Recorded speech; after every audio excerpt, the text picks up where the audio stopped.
জাকাত কাদেরকে দিলে জাকাত সঠিকভাবে আদায় হয়ে যাবে?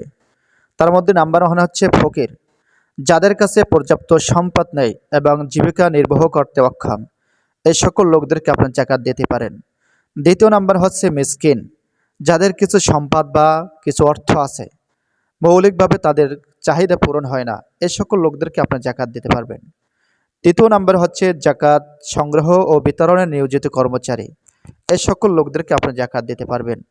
চতুর্থ নাম্বার হচ্ছে নতুন মুসলমান, যাদেরকে বলা হয় নবমুসলিম, এদেরকেও চাইলে আপনি জাকাত দিতে পারবেন। পঞ্চম নাম্বার হচ্ছে দাস মুক্তির জন্য। ষষ্ঠ নাম্বার হচ্ছে অনেক ঋণগ্রস্ত, তার ঋণের কোনো কুল কিনারা পায় না, এই সকল লোকদেরকে আপনি জাকাত দিতে পারেন। সপ্তম নাম্বার হচ্ছে আল্লাহর পথে সংগ্রামকারী ব্যক্তি।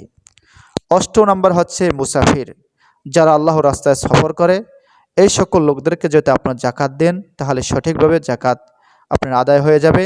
তো ভিডিওটি শেয়ার করে অন্যদেরকে দেখারও সুযোগ করে দেবেন। সকলকে ধন্যবাদ।